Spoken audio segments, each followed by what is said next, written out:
42% రిజర్వేషన్లతోనే స్థానిక సంస్థల ఎన్నికలకు వెళ్తామన్నారు మంత్రి ఉత్తమ్ కుమార్ రెడ్డి. ఇచ్చిన హామీ మేరకు బీసీలకు 42% రిజర్వేషన్లకు చట్టం చేశామన్నారు మంత్రి పొన్నం ప్రభాకర్. రిజర్వేషన్ల పెంపుతో బీసీ సమాజం సంతోషంతో ఉందన్నారు ప్రభుత్వ సలహాదారు షబ్బీర్ అలీ. 10 ఏళ్లు బీసీ రిజర్వేషన్ల కోసం బీఆర్ఎస్ ఎందుకు ప్రయత్నం చేయలేదు అంటూ ప్రశ్నించారు జగ్గారెడ్డి. కాంగ్రెస్ పార్టీ సామాజిక న్యాయం కోసం పూర్తిగా కమిట్మెంట్ తో సిన్సియర్ తో కట్టుబడి ఉందని చెప్పడానికి ఉమ్మడి ఆంధ్రప్రదేశ్ లో ఏనాడు జరగలేదు. బీఆర్ఎస్ పార్టీ ఉన్న 10 ఏళ్లలో జరగలేదు. తెలంగాణ రాష్ట్రంలో మన కాంగ్రెస్ ప్రభుత్వం బీసీలకు లోకల్ బాడీ ఎలక్షన్స్ లో 42% రిజర్వేషన్ చట్టం చేయాలని, ఆ విధంగానే మనం లోకల్ బాడీ ఎన్నికలకి పోవాలని మేము ఇచ్చిన మాట నిలబెట్టుకొని నిన్న కేబినెట్ లో తీర్మానం చేసినాం, ఆర్డినెన్స్ పాస్ చేస్తున్నాం.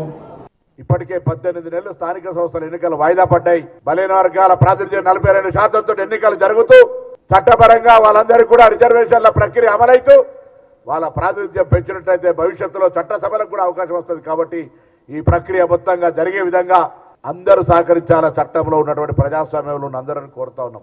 కేసీఆర్, కేటీఆర్ గారు, హరీష్ రావు గారు అండ్ కవిత ఒక డైలీ ఒక తమాషా రంగురంగుల ఉసరలి రంగులు మార్చినట్టు వీళ్ళు రోజు ఒక రంగులు మార్చుకొని ముందుకు వస్తున్నారు. నాయన 5 సంవత్సరాలు ఒక మహిళా ముఖ్య మంత్రిగా చేయలేని నువ్వేం మాట్లాడుతున్నావంటే వినరు.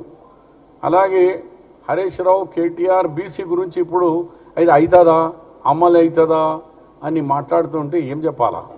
మీరు బీజేపీతో అంత దగ్గర ఉన్నవాళ్ళు. దాదాపు మన 10 సంవత్సరాల్లో 14 కాంట్రవర్సీ బిల్స్, ట్రిపుల్ తలాక్ కానీ, ఆర్టికల్ 370 కానీ, సిటిజన్స్ అమెండ్మెంట్ బిల్ కానీ, అలాంటి ఎన్నో బిల్స్కు బీజేపీకి మద్దతు ఇచ్చినారు. కానీ బీసీలకు 22%కి 42% చేసేందుకు మీకు చేతగాలే. మీరు కనీసం అది అర్జీ కూడా పెట్టాలి అసెంబ్లీలో పాస్ చేసి. అసెంబ్లీలో కూడా పాస్ చేసింది మైనారిటీ ముస్లిమ్స్కు 4 నుంచి 12%, ట్రైబల్కు 10 అన్నారు. కానీ బీసీ రిజర్వేషన్ మీరు అసెంబ్లీలో కూడా పెట్టే శాతకాలే. మీరు ఇక మీకు మాట్లాడేది ఏముంది? నేను అంటున్నాను, డ్రామా బంద్ చేయి.